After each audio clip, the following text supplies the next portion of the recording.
Buenas tardes. Vamos a darnos unos minutos y, bueno, unos no, pero un minuto seguro. Y os doy la bienvenida a un nuevo directo de Red Nacional de Infértiles. ¿Qué tal? Hola a todas. ¿Cómo van las cosas? Espero que muy bien. Esta tarde vamos a tener una tarde abierta para que planteéis todas vuestras dudas a la doctora Ruth Gómez de Segura, de IVF Spain Madrid. Y enseguida os la presento. Madre mía, 25 personas ya y solo llevamos 40 segundos. ¿Qué tal? Hola a todas. Muchos saluditos por aquí también. Seguro que tenéis muchas preguntas porque han llegado muchas al email y el último directo lo tuvimos que alargar un poquito porque había muchas cositas pendientes y muchas inquietudes por resolver, así que seguro que tenemos una tarde maravillosa. Me está pidiendo por aquí pasar ya IVF Spain, seguro que está la doctora Ruth Gómez de Segura, que es la directora médica del equipo. Y si se produce la magia, va a aparecer en pantalla ahora mismo. ¿Qué tal? Ruth, Hola, buenas tardes. ¿qué tal? Buenas tardes, ¿se me oye? Perfectamente. ¿Tú a mí cómo me escuchas? No te escucho bien. A ¿No? ver, A ver hola. ahora. Hola, ¿qué tal? Hola, ¿qué tal? Buenas tardes. Soy la doctora Gómez de Segura. Encantada. Igualmente, yo soy Dulce Iborra y hoy te voy a trasladar todas las preguntas de nuestras pacientes que hay aquí conectadas. Llevamos por 50 en la sala.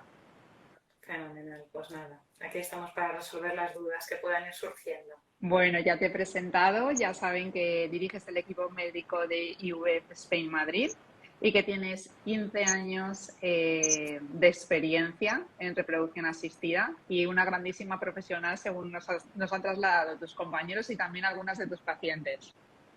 Muchas gracias. Como siempre digo al inicio del directo, quien se quede aquí fenomenal porque podrá hacer sus preguntas, pero quien no pueda, el directo se queda grabado y luego podrá retomarlo y compartirlo con quien desee. Pero si hay inquietudes o dudas, ahora es el momento. Ruth, te adelanto que nos han llegado por email muchísimas preguntas y en nuestro último directo hace un par de semanas al final tuvimos que acelerar un poquito porque vemos que se está animando mucho estas sesiones y me hace mucha ilusión porque creo que esta tarde vamos a dar respuesta a muchas dudas e inquietudes que van a aliviar de alguna manera los tratamientos. Fenomenal, pues. Una a una. Si te parece, arrancamos.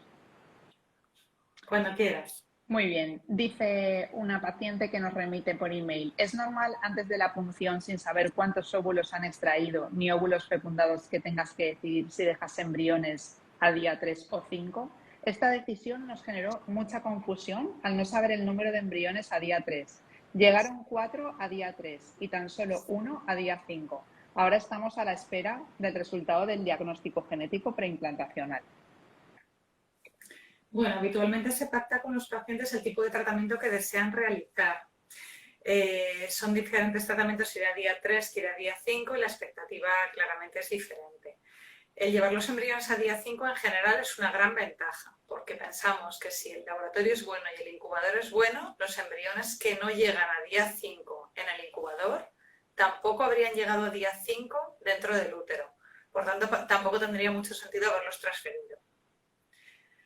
Entonces, en cualquier caso, la recomendación es ir a día 5 embrionario, salvo excepciones. Normalmente sí que se acuerda antes del inicio del tratamiento para organizar bien el laboratorio y sobre todo si hay planteamiento de hacer diagnóstico genético preimplantacional. Actualmente no hacemos diagnóstico genético preimplantacional en día 3, perdón, lo hacemos siempre en día 5 porque es más seguro y es más seguro el resultado y más seguro para el embrión. Y por tanto sí, lo normal es que se planifique el tratamiento con antelación, aunque eso no significa que no se pueda hacer una variación del tratamiento, digamos, en función del resultado. Si, por ejemplo, el día de la punción obtenemos solo 2 óvulos, podemos replantearnos y en lugar de ir a día 5, pues transferir en día 3 lo que tenemos. Vale, aclaradísimo.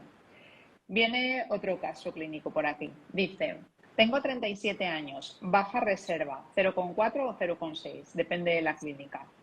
En las dos punciones obtuve 3 y 2 óvulos maduros. ¿Cuántos necesito para preservar reserva ovárica? Actualmente no tengo pareja y me pregunto edad máxima que puedo esperar para transferir. También si es aconsejable aprovechar una punción para transferir o si es mejor ciclo natural. Muchas gracias, doctora.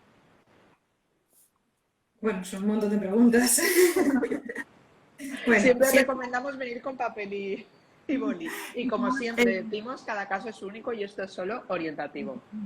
estamos con ello. A ver, para preservación de fertilidad, lo ideal es tener entre 12 y 20 óvulos, ¿vale? Para estar un poco tranquilos. Realmente nunca hay 100% de posibilidades de embarazo. Tengamos 50 óvulos preservados, ¿vale? Pero entre 12 y 20 óvulos lo consideramos un número aceptable. Cuanto más mayor es la paciente, más óvulos debería tener para tener unas posibilidades reales de embarazo. Es decir, si nos acercamos más a 35, con 12 óvulos sería suficiente. Si nos acercamos más hacia 40, con 20 óvulos sería mejor, ¿vale? Eso lo primero con respecto al número de óvulos que nos gustaría tener para preservar fertilidad. ¿Eso significa que esta señora que tiene 2 a 3 óvulos maduros por cada punción tiene que hacer 10 punciones? No. Hay que evaluar cada caso en su situación. A lo mejor es mejor disponer de 10, 12 óvulos y no hacerle 8 o 10 punciones, ¿vale? Eso lo tenemos que ir evaluando en cada situación. Luego, con respecto a la transferencia embrionaria, si es mejor hacerlo en ciclo en fresco o posteriormente, entiendo que ya no es para preservación de fertilidad, entiendo que ya es una vez tenemos embriones generados si queremos transferirlos, ¿no? Me imagino que irá por ahí. Así es. A mí personalmente me gusta mucho la transfer en ciclo natural, pero la transfer en ciclo natural se puede hacer solo en pacientes que tengan ciclos menstruales regulares y que tengan un buen grosor endometrial y unas buenas hormonas en el momento adecuado. Es decir, se inicia transfer en ciclo natural, si está todo bien, endometrio ok, hormonas ok, se transfiere en ese ciclo y si no, siempre podemos esperar al siguiente y hacer un transfer en ciclo sustituido con hormonas. Y Queda luego no claro. sé si también, me da la sensación de que preguntaba también si es mejor transferir los embriones directamente o congelar los embriones. Es que me ha parecido que había como 3 preguntas en la misma. Sí, también si es aconsejable aprovechar una punción para transferir o si es mejor ciclo natural, decía por último. Claro, aprovechar una punción para transferir ya no es una preservación de fertilidad. Hacemos una punción ovárica, fecundamos los óvulos y transferimos los embriones. Ya es una fecundación in vitro. Sí, siempre que se pueda, transferimos en fresco y evitamos vitrificación, desvitrificación. Queda claro. Vamos a alternar un poquito porque tengo muchas preguntas de email, pero empiezan a surgir muchas preguntas aquí en la cajita de las preguntas y también en los comentarios. Así que vamos a por la primera del chat. Dice, después de un aborto no implantan los embriones de buena calidad. ¿Qué puede estar pasando? ¿Paso a ovodonación? Bueno, después de un aborto, lo primero que hay que hacer si no implantan otros embriones de buena calidad es una histeroscopia. ¿Vale? Siempre que hay un aborto puede haber ocurrido que se hayan quedado pequeñitos restos placentarios o que del propio legrado se haya quedado alguna sinequia, alguna adherencia. Muy importante la histeroscopia. Vale, queda claro, pues, respondida. Dicen por aquí también, pendiente de que venga la regla para realizar transferencia. Después de la punción, estas semanas tengo mucho picor vaginal y sequedad. Es un comentario barra pregunta. Bueno, hay dos factores. Puede ser que esté utilizando la paciente progesterona vaginal, en cuyo caso la progesterona vaginal algunas veces sí que provoca molestias. Se podría retirar la progesterona vaginal directamente y esperar la regla. O si no está utilizando progesterona vaginal, lo ideal es hacer un cultivo, porque puede ser que esté teniendo en este momento una pequeña infección vaginal, unos hongos, una vaginitis por cualquier causa. Un cultivo vaginal. Hay que revisarse, pues. Vamos a las del timeline. Dice, buenas tardes, tengo una consulta. Voy a empezar un tratamiento de FID y llevo desde el día 3 que empezó mi regla con anticonceptivos y desde ese día estoy sangrando y con dolores e hinchazón. ¿Es normal? Sí, el primer ciclo de píldora es habitual estar todo el ciclo manchando. De hecho, siempre que ponemos un ciclo de píldora a una paciente, ya sea por un tratamiento de reproducción, ya sea porque quiere utilizarlo como anticonceptivo, advertimos a la paciente que el primer ciclo es un poco pesado, está como manchando escaso, pero casi todo el mes. No tiene ninguna importancia, simplemente mantén la píldora tal cual te han indicado hasta el día que te la han indicado. Perfecto. Una paciente nos comenta, estoy en tratamiento de hormonación y el 28 me pinchan el Decapeptyl. Ujú. ¿Cuánto puede tardar hasta la transfer? El Decapeptyl, perdón, mensual. ¿Cuánto puede tardar hasta la transfer? Normalmente después del Decapeptyl habrá otros medicamentos, por tanto no te preocupes nada más que del Decapeptyl. Idealmente unas 4 o 6 semanas desde el Decapeptyl hasta la transfer, pero si pasa un poquito más de tiempo y estás con medicación, es decir, con estrógenos, no pasa nada, no vas a empezar a ovular, no te preocupes.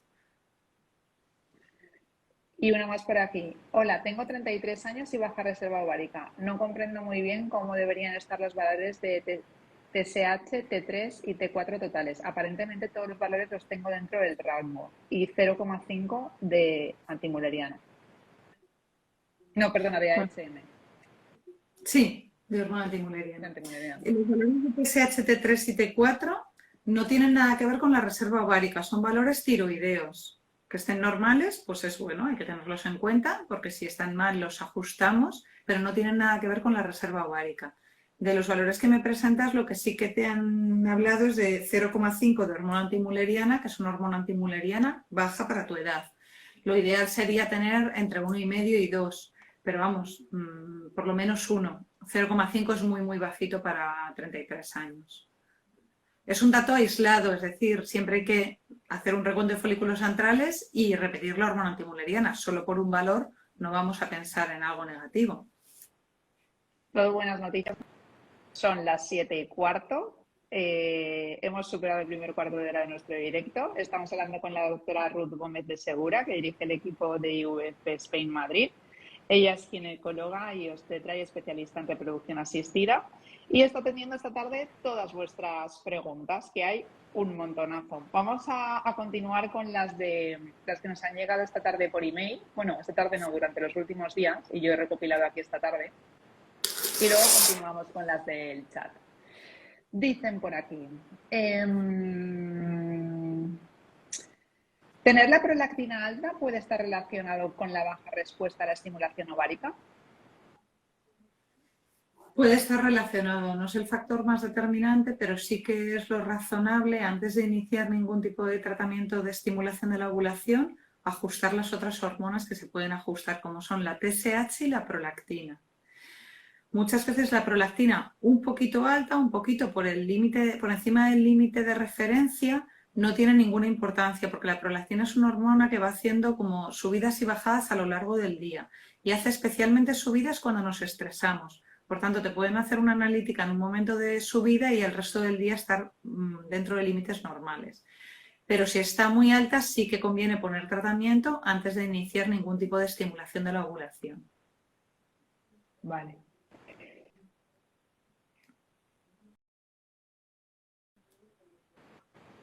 Que no se cura. ¿Cómo curarla? ¿Test en Mayalis?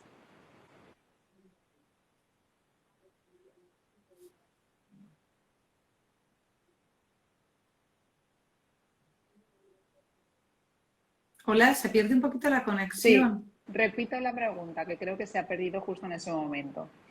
Una paciente con endometritis ya tratada, con antibiótico que no se cura, pregunta cómo curarla, si es posible hacerlo con el test en Mayalis.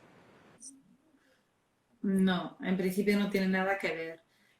La endometritis, si ya se ha tratado y no se ha curado, hay que volverla a tratar. Hay muchas pautas antibióticas y si un antibiótico no ha tenido el efecto suficiente, pues habrá que hacer un tratamiento de más días o con varios antibióticos combinados. Entonces, la endometritis crónica hay que tratarla. Si hacemos una biopsia de confirmación y sigue habiendo endometritis crónica, conviene volver a tratarla.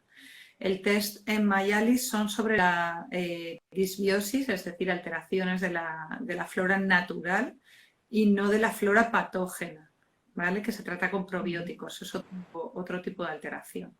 pero si la endometritis crónica no se ha curado, lo ideal es volverla a tratar y volverla a chequear.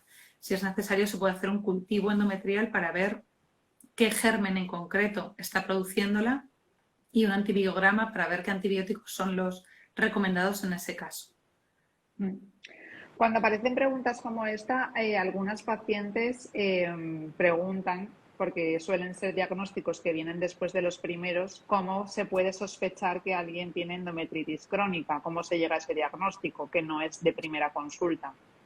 Claro, las endometritis crónicas son inflamaciones que son asintomáticas, es decir, la paciente no tiene ninguna sospecha ni nosotros de forma ecográfica la podemos diagnosticar. Se diagnostica por biopsia endometrial. Tomamos una pequeña muestra del endometrio con un catéter que se va aspirando un poquito de tejido endometrial y se manda a analizar. Y ya nos llega un resultado que nos dice si hay signos de endometritis crónica o no hay signos de endometritis crónica y a partir de ahí ya ponemos tratamiento. En función de lo leve o severa que sea, a veces hacemos una biopsia de confirmación para ver si realmente se ha curado o algunas veces no lo vemos necesario y hacemos a continuación directamente transferencia embrionaria, porque lo que sí que es cierto es que una paciente que ha tenido una inflamación puede tener otra un mes más tarde o 3 meses más tarde. Entonces tampoco conviene perder mucho tiempo desde el tratamiento hasta la siguiente transferencia, no sea que se vuelvan a infectar. Está claro. Vamos al timeline, dice por aquí, ¿pierden mucha calidad si a un embrión congelado le descongelan, le hacen diagnóstico genético y le vuelven a congelar? Bueno, eso nunca se puede saber, cada embrión es diferente y las técnicas que hacemos sobre ello las hacemos con la mayor seguridad posible. Es una pregunta más para un embriólogo. Es cierto que ellos tienen muchísima experiencia, desvitrifican los embriones con muchísimo cuidado, los biopsian con muchísimo cuidado y los vuelven a revitrificar. Pero también es cierto que cualquier técnica que hagamos sobre el embrión, cuantas menos técnicas hagamos sobre él, más fuerte va a estar. Hay que encontrar pros y contras en función de la situación de la paciente, del caso clínico. No es lo ideal, pero se puede hacer.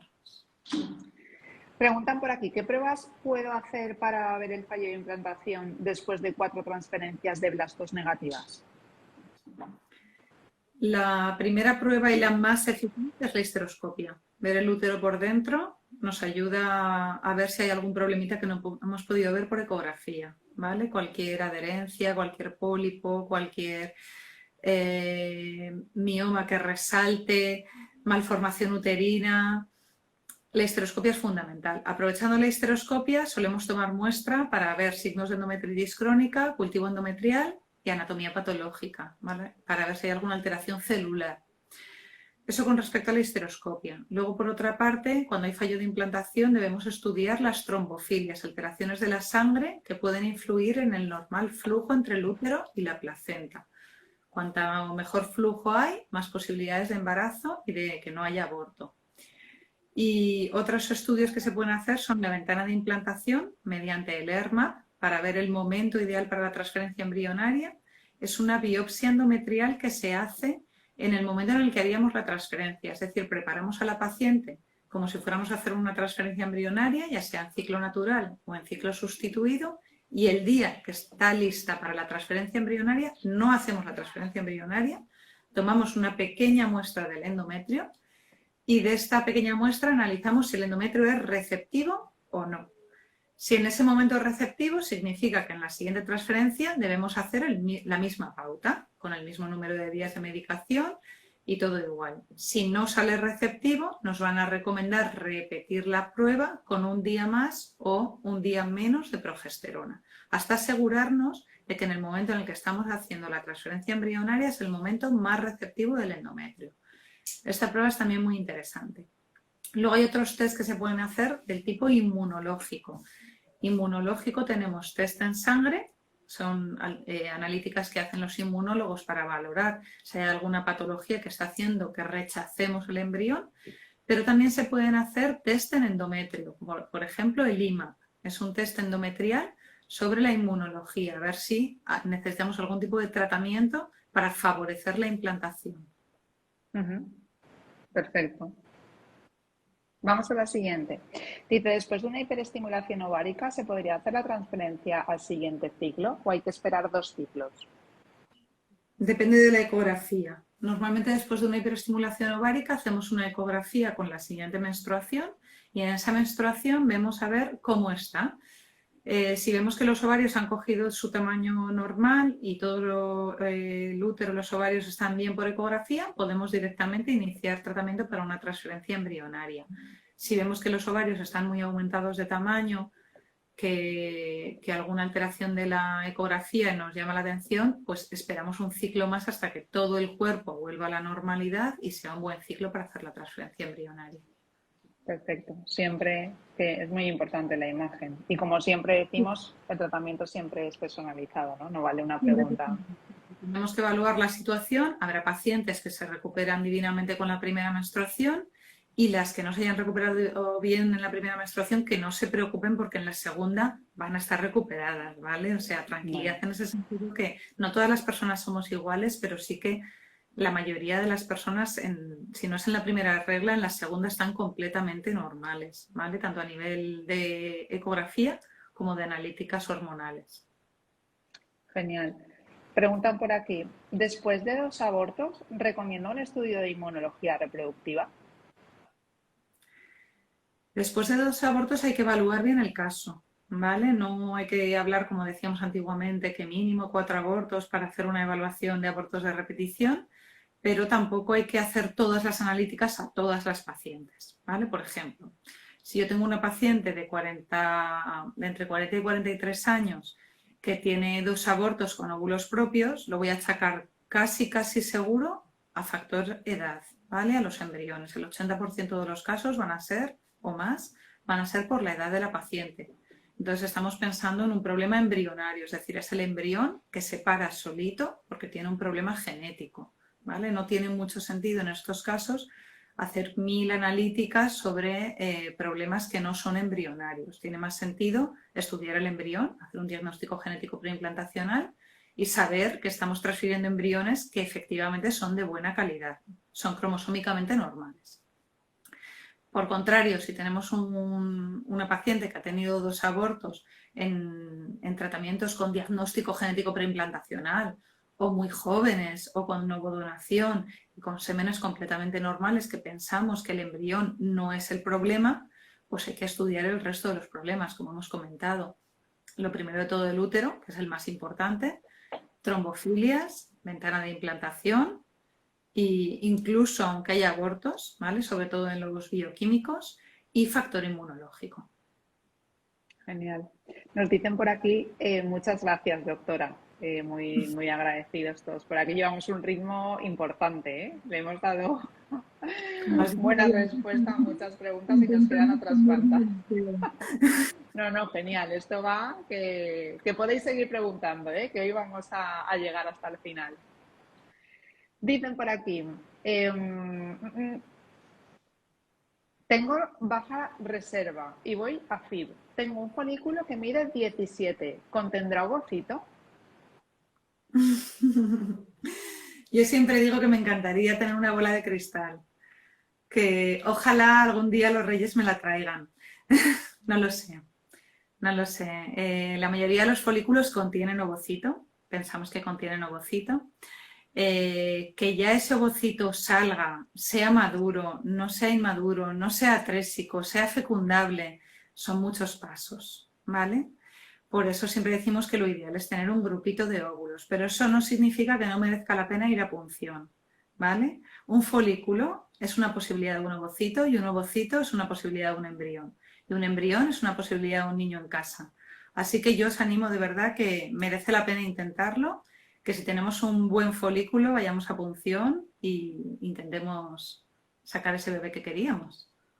Ruth, la bola no sé si te la traerán, pero ya les gustaría a muchos magos hacer los trucos que hacéis los doctores en reproducción asistida, ¿eh? Y tener esa magia. Así que no hace falta bola cuando tenéis siempre un buen diagnóstico y si no peleáis para el siguiente paso, ¿no? Y acompañarles hasta el final. Intentarlo, siempre hay que tirar para adelante, siempre ser positivos, que el que la sigue la consigue, yo lo digo siempre. y de verdad que tenemos muchísimas familias gracias a las técnicas de reproducción asistida. Qué bien. Y aquí, mira, por aquí en el chat están diciendo mucho ánimo a todas, mandan corazones y todo el mundo animado, ¿eh?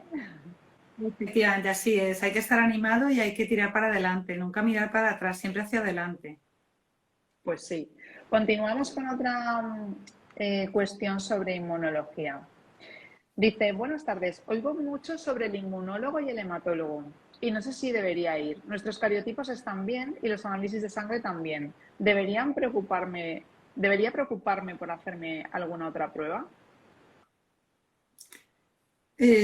Bueno, de esta pregunta no me queda claro si esta paciente ha hecho tratamientos de reproducción asistida previos o no.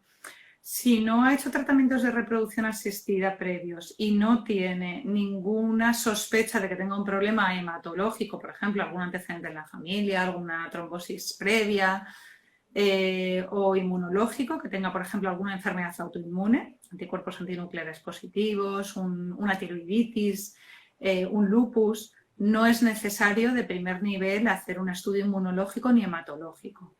El estudio inmunológico y hematológico lo pedimos o bien cuando hay algún signo que nos orienta a que tenemos un problema de este tipo, o bien, como hemos comentado, en casos de fallo de implantación de pacientes que se han transferido embriones de buena calidad, nos han embarazado y no le vemos otra explicación, entonces tratamos ya de indagar, de rascar un poquito más allá. Vale, perfecto. Regreso al email. Tengo un caso así un poquito duro, así que papel y boli.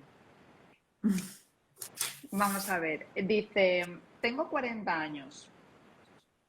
Hice 2 estimulaciones donde salieron 16 ovocitos. Solo 4 maduros. Implantamos, entiendo que dice, transferimos todos sin éxito. No me hicieron DGP. Ahora estoy en tercera estimulación. Primera, 6. 2 maduros no viables con DGP. Segunda, cancelada. Solo 2 que no crecían. Y en esta, 7 en crecimiento. Histerosalpingografía ovario izquierdo. Ahora no da ovocitos. Pólicos pequeños retirados. Y mioma de 43 milímetros. Pendiente de quitar si conseguimos ovocitos maduros y viables.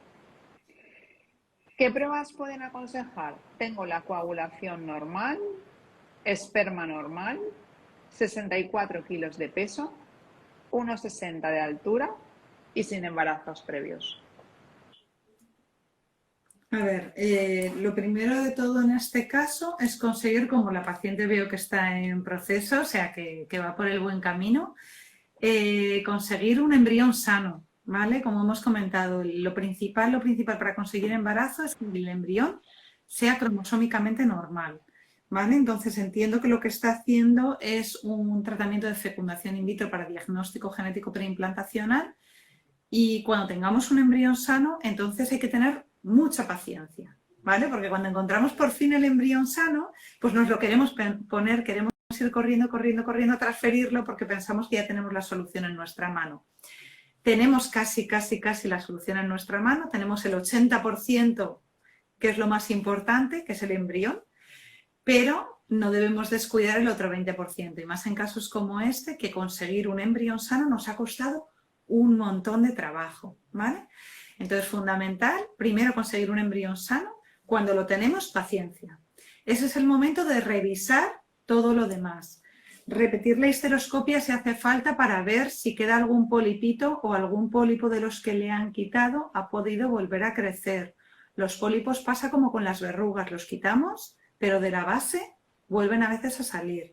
Quitarle el mioma si ven los doctores que es necesario. Algunas veces los miomas no merece la pena tocarlos si no están afectando a la cavidad endometrial. Si tenemos algún tipo de patología tubárica, algún hidrosalpinx, por ejemplo, que está secretando un poquito de material inflamatorio al endometrio, pues sellar ese hidrosalpinx. Por supuesto, hacer un estudio de trombofilias. Aquí sí nos ha costado un montón conseguir un embrión sano. Vamos a estudiar todo lo que tenemos controlado e incluso estudio de la ventana de implantación.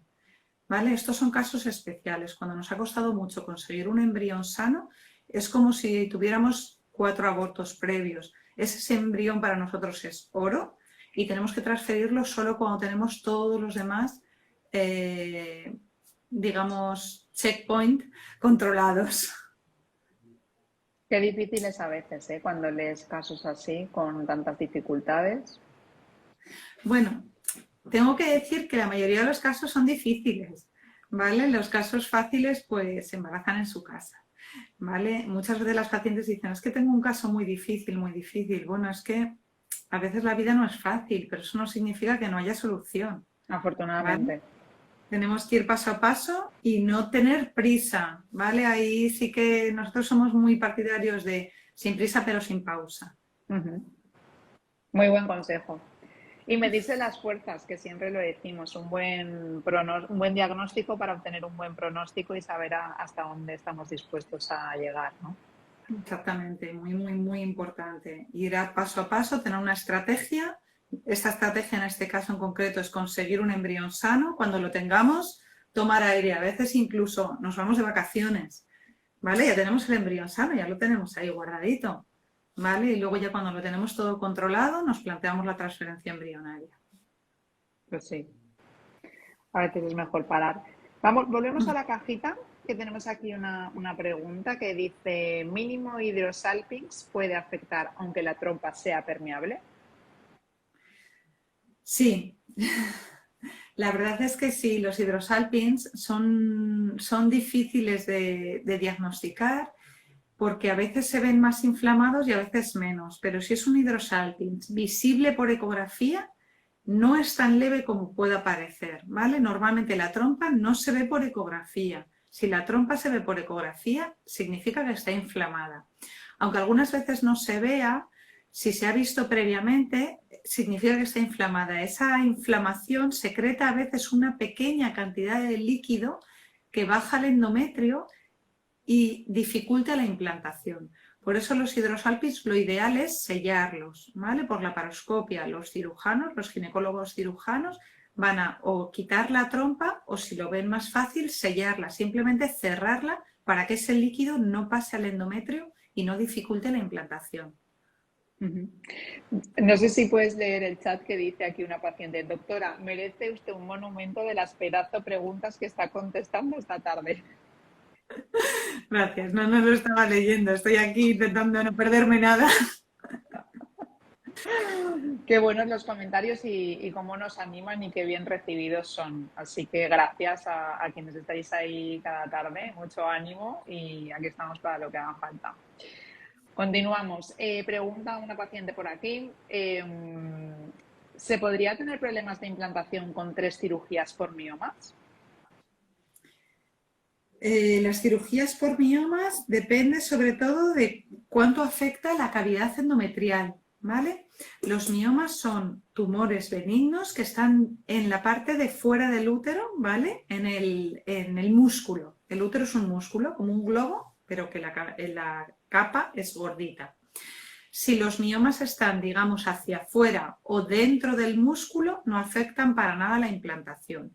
Si los miomas están hacia dentro del endometrio, es decir, asoman a la cavidad endometrial, pueden afectar, ¿vale? Pero sobre todo lo que afectan son las adherencias que se generan después de la cirugía. A ver si me puedo explicar, porque yo sin dibujos me explico difícil. Cuando nosotros nos hacen una cicatriz, se nos queda a veces una marca, ¿no? Pues esas adherencias, esas marquitas se pueden quedar por dentro del útero. Eso es lo importante de ver. Si la paciente ha tenido 3 cirugías por miomas y alguna de esas cirugías ha sido con miomas endometriales, es decir, que afectan al endometrio, ¿vale? Los llamamos submucosos, con apertura de cavidad, suele poner eso en el informe, se abre la cavidad o... En ese caso, merece la pena hacer una histeroscopia antes de la transferencia embrionaria. Ver el útero para ver si hay adherencias, para ver si hay alguna lesión que se ha quedado postquirúrgica, que a lo mejor la cirugía quedó perfecta, ¿eh? No es nada que sea malo de la cirugía, sino que en la propia cicatriz se pega la pared anterior con la posterior del útero y dificulta la implantación del embrión.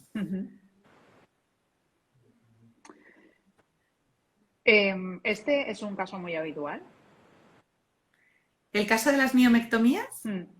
Sí, las miomectomías son muy frecuentes. El 20% de las pacientes tienen miomas, no el 20% se operan, ¿eh? La mayoría no se operan. Si los miomas son pequeños, ni siquiera recomendamos operarlos. Lo que no es muy frecuente es que las miomectomías sean hacia la cavidad uterina, ¿vale? Que tengamos que operar la parte de dentro del útero, no es muy frecuente, por tanto, posiblemente este caso no lo sea.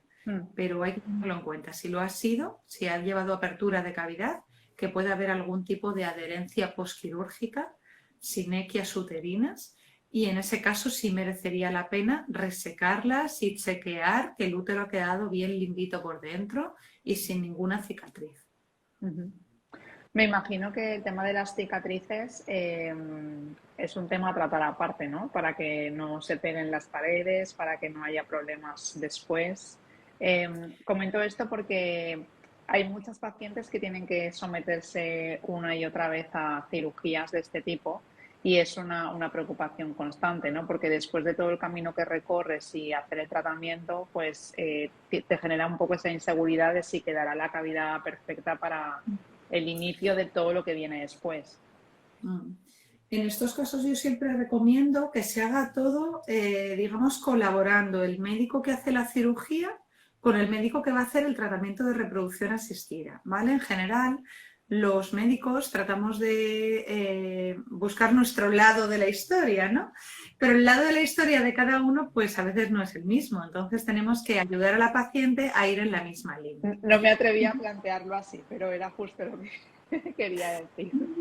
Y no lo hacemos con mala intención, siempre lo hacemos con buena intención, pero no siempre somos capaces de ver los dos lados de la historia, ¿vale? Ese es nuestro trabajo ahí. Entonces, ¿qué recomiendo yo? Recomiendo intentar poner en contacto a los dos médicos, ¿vale? Por ejemplo, cuando hacemos una cirugía uterina, solemos recomendar pasar 6 meses desde la cirugía hasta el embarazo por el miedo a que esa cicatriz se pueda abrir, ¿vale? Pero por otro lado, si esperamos mucho tiempo, tenemos más riesgo de que haya sinequias, ¿vale? De que haya esas adherencias entre la pared anterior y posterior. Así que si hablamos entre los médicos, o aunque sea a través de informes, pues podemos seguramente llegar a un acuerdo intermedio entre que no pase demasiado tiempo desde la cirugía hasta la siguiente transferencia embrionaria y que el tiempo que pase desde la cirugía hasta la transferencia embrionaria la paciente esté en todo momento con algún tipo de tratamiento que haga crecer el endometrio y descamar el endometrio. Crecer el endometrio y descamar el endometrio, de modo que ese endometrio esté en todo momento trabajando y no se quede demasiado finito, que es lo que más favorecería esas adherencias. Está claro. Luego hay otras herramientas como líquidos que ponen intrauterinos para intentar que no haya adherencias, o sea que un poco si colaboramos entre los médicos de reproducción asistida y los cirujanos, va a funcionar todo seguramente bastante mejor. Bueno, pues ahí queda este tip súper importante para tenerlo en cuenta. Sí, es que estamos en dos sitios diferentes compaginando cirugía con tratamiento. Volvemos a las preguntas de email, que nos quedan unas cuantas. Y la siguiente es de una paciente que tuvo una transferencia muy, muy dolorosa y pregunta a qué se puede deber. Bueno, cuando una transferencia es muy dolorosa, sin duda es porque ha sido muy difícil pasarla el catéter a través del cuello del útero al endometrio, ¿vale? Es decir, nosotros tenemos que pasar el catéter por un orificio que es natural y por tanto no debería ser doloroso. La mayoría de las transferencias tienen la molestia de una citología, ¿vale? La molestia principal es la colocación del espéculo, que al abrir la vagina es desagradable. Pero lo que es el pasar el catéter no debería ser molesto porque es un catéter muy finito que pasa por un orificio natural, no hay que pinchar nada. Cuando esto es doloroso es porque realmente ese orificio o está muy curvado y es muy difícil pasar ese catéter o está muy cerrado, ¿vale? Habría que hablar con su médico, con el médico que le ha hecho la transferencia, a ver qué es lo que ha observado, ¿no? De cara a una segunda transferencia, si fuera necesario, qué es lo que recomienda. Se pueden hacer dos cosas. Una de ellas es hacer una transferencia con sedación, ¿vale? Es decir, sedar a la paciente que esté dormida durante la transferencia embrionaria. No es solo por el hecho de que la paciente no lo pase mal, sino por el hecho de que cuanto más nos duele, más nos contraemos y más difícil es la transferencia, con lo cual estamos como cerrando aún más el paso a ese catéter. La otra cosita a tener en cuenta es hacer una pequeña dilatación cervical. Si de verdad el médico ha observado que el cuello está excesivamente cerrado o tiene algún problema, por ejemplo, por una conización previa, que es esta cirugía que se hace a las pacientes que tienen patología cervical provocada por HPV, ¿vale? Por el virus del papiloma humano, que es bastante frecuente, estas pacientes algunas veces se les cierra el cuello del útero y lo que conviene es simplemente abrirlo. Eso se haría en otro momento, no sería el día de la transferencia. Se programa la dilatación cervical para que ese cuello quede un poquito más abierto y luego tranquilamente se programa la transferencia embrionaria.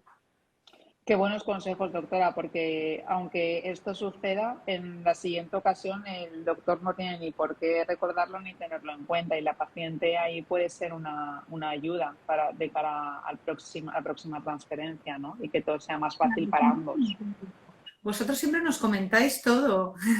Esto, la buena relación entre el médico y el paciente está ahí, ¿vale? Yo siempre les digo a mis pacientes, no eres pesada. Es decir, hay que comentar absolutamente todo, estamos aquí para eso, ¿vale? Entonces, si la paciente tiene cualquier duda o le ha dolido, incluso a lo mejor su médico no es el que le ha hecho la transferencia, porque le ha tocado la transferencia un día o a una hora que su médico no estaba, se lo comenta. Mira, me dolió mucho la transferencia, ¿hay que tenerlo en cuenta? Claro que sí, hay que tenerlo en cuenta para que en la siguiente transferencia, si en ese caso no se ha embarazado, podamos trabajar de otra manera, ¿vale? Cambiar algo para que no le duela, pero no solo por la parte del mal sentimiento de la paciente, de lo mal que lo ha pasado en ese momento, sino porque eso repercute en buenas posibilidades de embarazo también. Qué buen consejo. Estamos en el último cuartito de hora y bueno, como ya sabéis todas las que estáis en la sala, estamos hablando con la doctora Ruth Gómez de Segura, que dirige IVF Spain Madrid y como veis sabe un montonazo y no solo sabe un montonazo, sino que nos lo traslada súper sencillo. Vamos a darnos todo el aire posible para acabar este listadito que tenemos aquí y vamos a la cajita. Tenemos aquí la pregunta, dice, ¿un embrión que ha pasado el DGP pero rebiopsiado tiene menor tasa de implantación? Muchas gracias.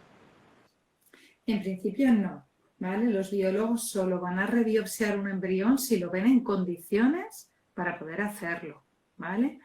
Es verdad que es ideal no rebiopsiar embriones, es ideal, ¿vale? Si nosotros pudiéramos elegir, nunca rebiopsiaríamos embriones. Pero si nosotros tenemos un resultado de un embrión no informativo, es decir, un embrión que no nos dice si está sano o no, merece la pena desvitrificarlo, tomarle una nueva muestra y saber si es sano o no es sano. Claro, ello supone quitarle unas poquitas células más del trofoectodermo, que es la parte que va a formar la placenta, ¿vale? Eso le puede dificultar un poquito la implantación al embrión, pero en principio un embrión en estadio de blastocisto tiene alrededor de 200 células y las células que le van a quitar los biólogos son alrededor de 4. Por tanto, en principio ese embrión va a poder seguir regenerando sus células y se va a poder implantar sin ningún problema. Déjame que te lea, doctora, un comentario que hay aquí maravilloso que dice, después de muchos intentos fallidos, hemos decidido empezar en esta clínica con la doctora Ruth y no podemos estar más contentos. Gracias por explicarlo todo tan bien. Y pone corazoncitos. Muchas gracias. Continuamos. Tengo 40 años, me hice una FIV, pero el estudio genético dio alterado el cromosoma 11. ¿Qué opciones tengo? Perdón, ¿puedes repetir la pregunta? Sí, claro. Tengo 40 años, me hice una FIV, pero el estudio genético dio alterado el cromosoma 11. ¿Qué opciones tengo? Vale. Tenemos dos opciones, básicamente. En pacientes de 40 años que han hecho un tratamiento y solo han obtenido un embrión, como es este caso, porque entiendo de la pregunta, han tenido un solo embrión y el embrión está alterado, ¿vale? Con lo cual no lo podemos transferir. Lo ideal sería hacer un nuevo ciclo de diagnóstico genético preimplantacional. para que esta paciente tenga más posibilidades de embarazo y más posibilidades de embriones sanos, nosotros lo que planteamos es hacer un embriobanking, ¿vale? Es decir, le hacemos a la paciente 2 o 3 estimulaciones para obtener idealmente 3, 4, 5 blastos y hacer el análisis genético de un grupito de embriones en lugar de un único embrión. ¿Vale? Ojalá se pudiera hacer en un solo ciclo, pero entiendo que si solo tenía un embrión es porque la reserva ovárica estaba un poco ajustada. Entonces, en lugar de hacerlo en un solo ciclo, lo hacemos en 2, 3 ciclos, hasta que tenemos un grupito de embriones. Cuando tenemos un grupito de embriones, tenemos unas posibilidades bastante más altas de tener uno sano. ¿Puede que no tengamos ninguno sano? Puede ser. Puede ser que tengamos un análisis genético de 5 embriones y los 5 sean anómalos. Pero lógicamente, si tenemos 5 embriones, las posibilidades de que uno de los 5 sea sano es mucho mayor que si analizamos solo uno. Así que a esta paciente le recomendaría, si se encuentra con fuerzas y con ánimos, un embriobanking para conseguir más embriones y hacer un diagnóstico genético preimplantacional con altas posibilidades. Si no se encuentra con ganas de hacer varias estimulaciones, la opción de la ovodonación es siempre una muy buena opción, ¿vale? Porque claro, al utilizar embriones procedentes de donantes muy jóvenes, el pronóstico es muy favorable. Las posibilidades de que los embriones sean sanos son muy, muy altas. ¿Realizar una histeroscopia puede ayudar a la implantación? ¿Cuánto hay que esperar para la transferencia? Sí, como he comentado en otras preguntas, la histeroscopia para mí es la primera prueba cuando no hay implantación después de una transfer. La histeroscopia es la prueba que más éxito nos da, ¿vale? Hacemos la histeroscopia para ver el útero por dentro. Si tenemos cualquier duda, cualquier problema, lo vamos a quitar un pequeño pólipo, vamos a quitar una pequeña adherencia, un pequeño tabique, incluso algunas veces limpiamos un poquito, digamos, hacemos una pequeña resección del fondo simplemente por tocar un poquito el útero y ya esto nos ayuda a una nueva implantación. Después de la histeroscopia, al ciclo siguiente podemos hacer la transferencia embrionaria a menos que haya sido una histeroscopia dura. Es decir, por ejemplo, en las histeroscopias en las que quitamos un pequeño tabique, un pequeño septo o un pequeño pólipo, al ciclo siguiente podemos hacer transferencia embrionaria sin ningún problema. Es más, cuanto antes, mejor. Otra cosa sería una histeroscopia con resectoscopia de un mioma submucoso. En estos casos algunas veces dejamos un ciclo de descanso, pero eso ya es el médico que le ha hecho la histeroscopia el que le tiene que recomendar. Vale, muy importante, su médico. Vamos con otra pregunta que dice, el seminograma de mi marido salió con poca cantidad y poco movimiento, pero el año pasado con Fibixi fecundaron 3 óvulos. ¿Debería hacer FISH o pruebas de doble cadena de fragmentación?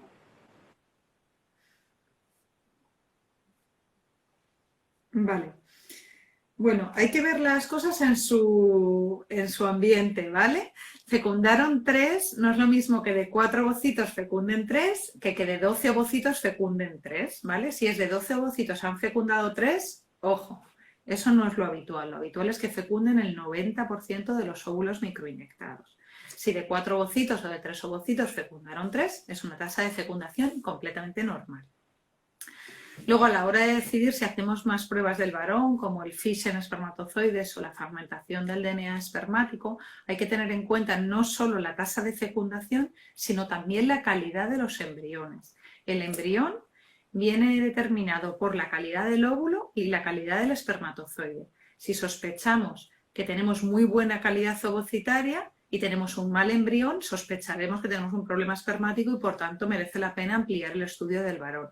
Si es al contrario, si sabemos que tenemos una mala calidad ovocitaria y tenemos un embrión de calidad media, pues decimos, bueno, pues a lo mejor el semen no está afectando tanto.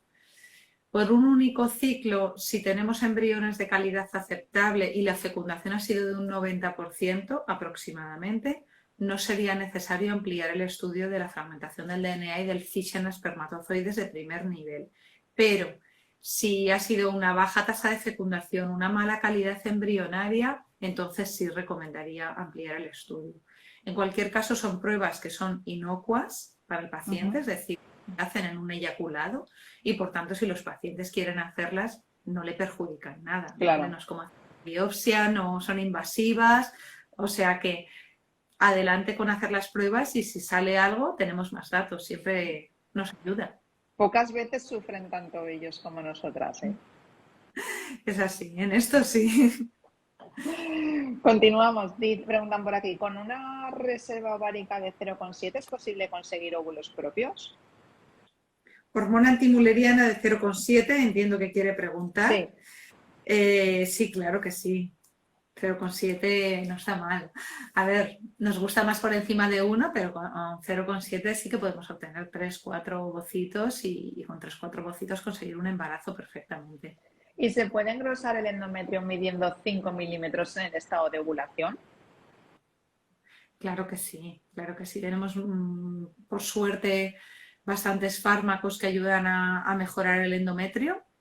Entonces, en pacientes que en ciclo natural tienen un endometrio de 5 milímetros en el momento de la ovulación, pues le plantearemos o bien un ciclo sustituido, es decir, un ciclo con estrógenos, para intentar que ese endometrio llegue a 7 milímetros idealmente, pero vamos, si es 6,5 trilamina arbonito, también tiene muy buen pronóstico. Y si con estrógenos no se consigue, tenemos otras opciones, como por ejemplo estimular un poquito la ovulación, ¿vale? Si hacemos un tratamiento suavecito, como si fuéramos a hacer una inseminación artificial, también estamos estimulando ese endometrio y también conseguimos que crezca un poquito. Un ciclo natural, añadiendo un poquito de estrógenos al final, tenemos muchísimas herramientas. No hay problema. Para hacer crecer un endometrio tenemos bastantes opciones. Tenemos por aquí una pregunta que fíjate si llevo años aquí directos y no la había leído nunca.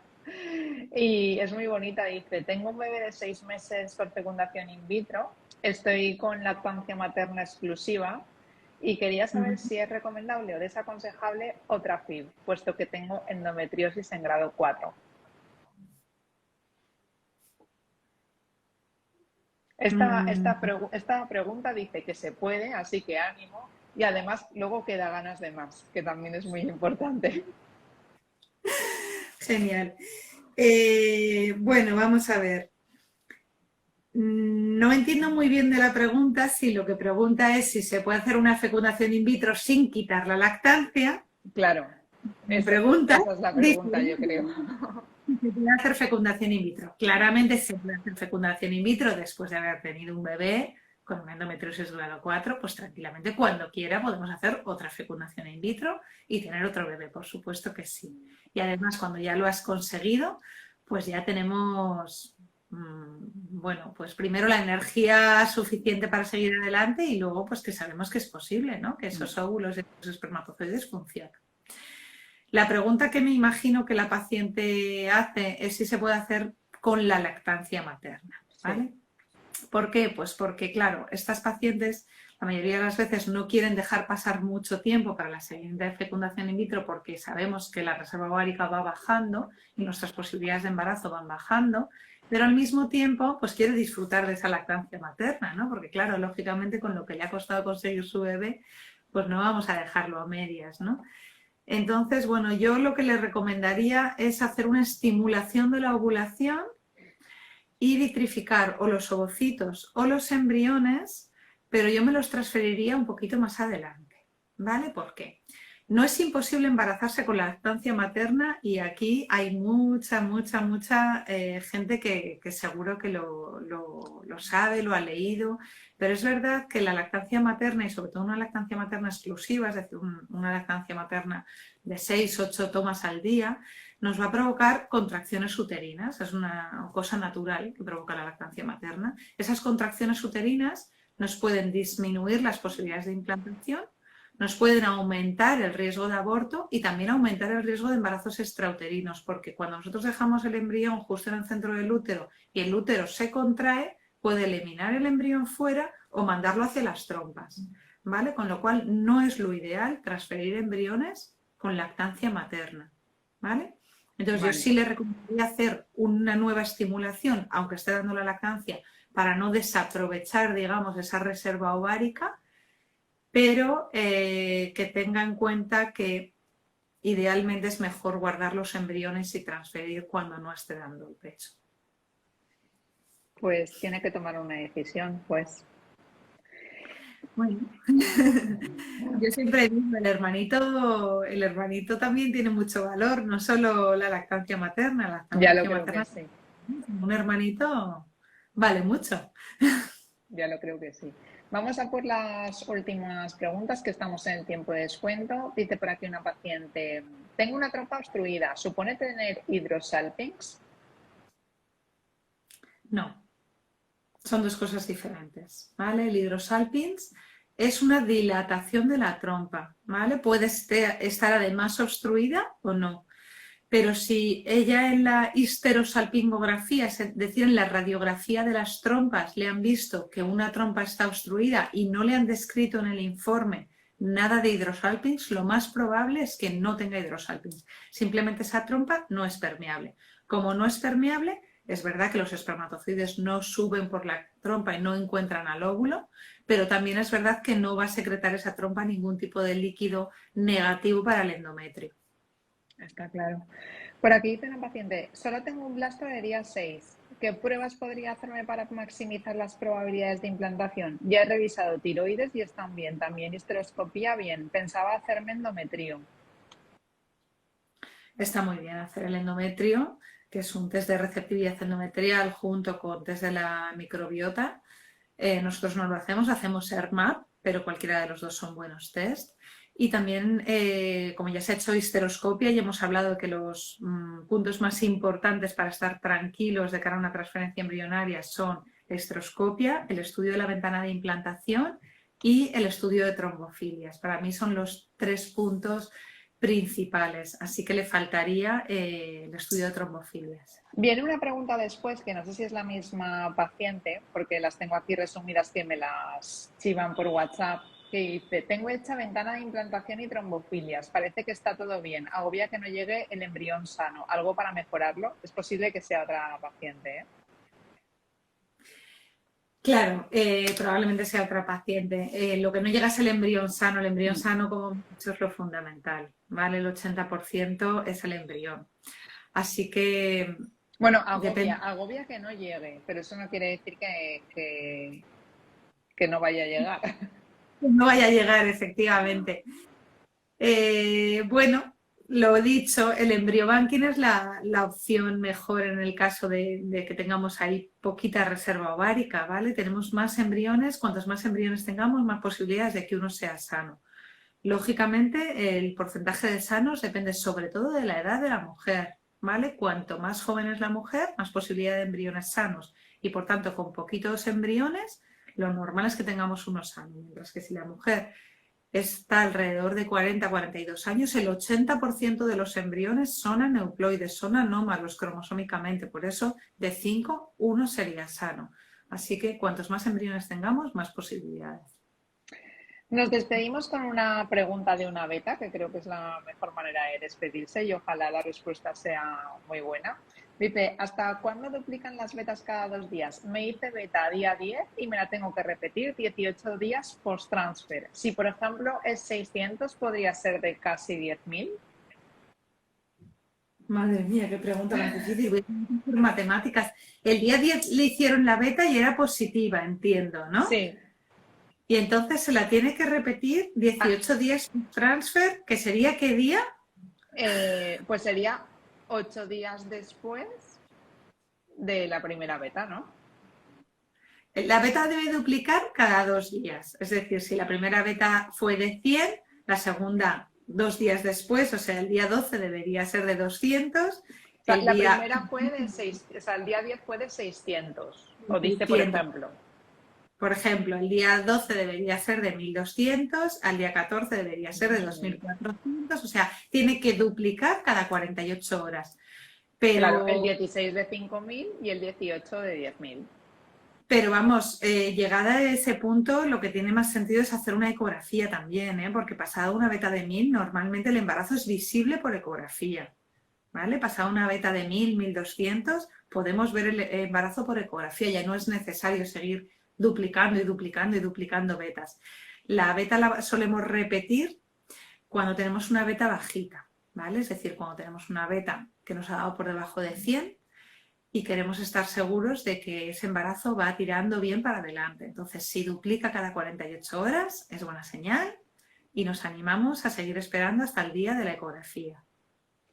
Pues ojalá que sí y que en el próximo directo se conecte para decirnos que reventó el score de la beta y tenía muchísimas unidades. Doctora Ruth Gómez de Segura, muchísimas gracias. Me imagino que nos esperas a todas en IVF